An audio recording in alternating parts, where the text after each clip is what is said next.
here.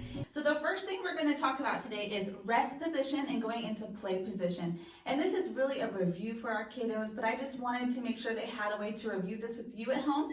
So I'm going to scoot back just a little bit so you can see my feet. So first of all, right here we have rest position. So most important things for rest position. My feet are together. My left hand is on the shoulder of the instrument. And in my right hand, I have the bow, and it's pointing down to the floor. That's super important. Sometimes the kids like to poke it around and the stick goes flying. We want to make sure the tip of the bow is pointed to the floor. And I like to stick my index finger here right in between the hair and the stick. That way, in case the bow does slip from my hand, it won't slip out of my finger and hit the floor. So this is rest position, really important. Second step, also real quick, rest position, make sure the instruments aren't way back here, okay? And we also don't want them to be way up here. Just right here where the chin rests is right underneath my right arm, okay? Perfect. All right, now we're gonna go into play position, and we have a whole routine for this. So the first step is to unzip my feet, unzip, then we step out. Real important here, when you step out, we are not surfing, we're not ballerinas, okay? So when we unzip and step out, it's just shoulder width apart. So unzip, step out. We have a butterfly hand that comes up, comes down underneath the shoulder to make sure we have a nice good grip of the violin. We're gonna bring the violin over nice and slow to our hip. When the violin's on our hip, we're gonna look, make sure we see our thumb.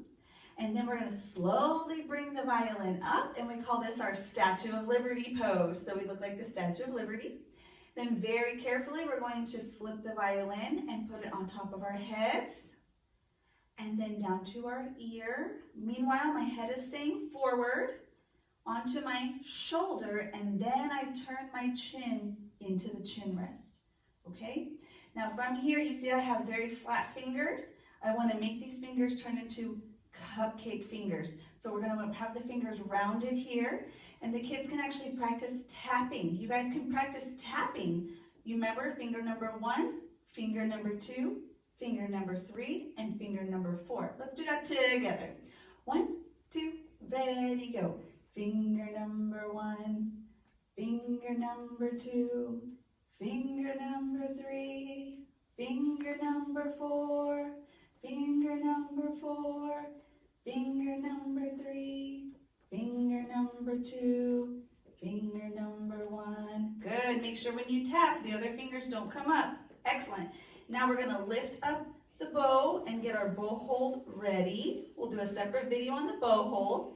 But for now, just make sure your bow hold looks nice. And then we're going to place the bow onto the string. Okay, so this is all the steps to get into play position. So one of your homework assignments is going to be for you to get into play position and take a picture or a video. Before we go, we're going to come out of play position correctly. All right, so we bring the bow down first, then we bring the instrument back into rest position, and our feet come back to rest position, and then we take our bow. 1, 2, y 3 is half.